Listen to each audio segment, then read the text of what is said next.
Hello Raptors fans and welcome to Raptors Report. Today we're going to be looking at Pascal Siakam and his promotion to number one option on the Toronto Raptors. In this video we'll be looking at my first impressions, his incredible improvement, and some of the concerns I have going forward. Let's jump right in. The first thing I've noticed from Pascal as a number one option is that he's completely relentless when attacking the basket.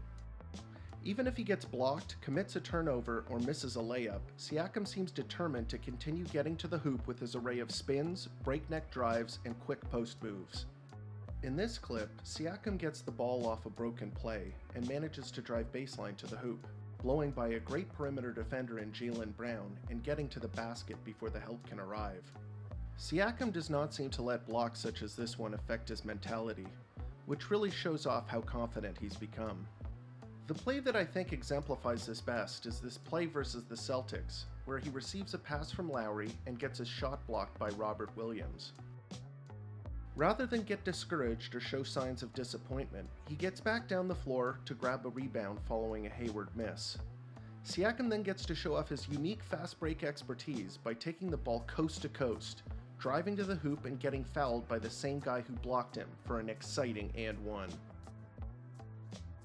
He's also still a menace in transition, both without the ball, catching touchdown passes from Lowry, and now being the transition ball handler himself, as he uses his improved handle to attack defenses with a full head of steam going to the basket. You just do not see this combination of motor, size, and ball handling very often in the NBA. The size, skill, and desire to get into the paint play after play. This is what has always been the exciting part of Siakam as a prospect, and it's not a surprise that it has been his calling card as an emerging number one option so far this season. The thing that has been a surprise has been his incredible shooting from the perimeter so far, an area that has improved season after season to the point where he is now shooting 42% from three-point range after 4 games. Siakam isn't just spotting up like he did last season. He's taking threes off the dribble when the defender gives it to him, and the results have been impressive. It's possible that the scouting report hasn't adjusted to account for Siakam's newfound ability to take threes off the dribble, but he's making it look easy and natural with a fluid-looking dribble pull-up that results in a good-looking stroke. There was a point during the Celtics game where Siakam was 5 of 5 from three-point range, which helped the Raptors stay even with Boston despite taking 30 fewer shots. The three-point game is a critical element for any star player in the NBA, as virtually every one of them has it as part of their repertoire, often being the most important element of their game. The three not only lets players diversify their scoring output, it'll also help Siakam conserve a bit of energy while still helping the team score. On top of that, if teams begin to respect his long-range shot, we'll start to see more aggressive closeouts, which Siakam can attack with his driving game. Another part of being a number one scoring option in the NBA is being able to create scoring opportunities for your teammates, and I think that this is potentially a part of Siakam's game that has the most opportunity for growth.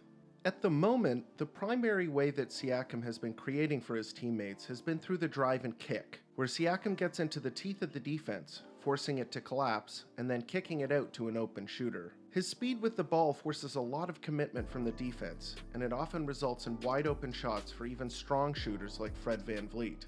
Siakam is also a willing passer who will move the ball to open teammates and pass up good shots for better ones. Simply moving the ball quickly can create opportunities for easy assists, which is always something a number one guy should be looking out for. Even early on in the season, we're seeing some great chemistry between Siakam and OG Anunoby, with Pascal hooking OG up with a number of easy dunks and spot-up threes. OG has developed good instincts for knowing when to cut to the basket to take advantage of double teams thrown at Siakam near the basket, and Siakam has been able to spot OG cutting and make the pass. It bodes well for the Toronto Raptors if their two most athletic and promising young talents start working this well together on offense, because this is probably a pairing that we're going to be watching for years.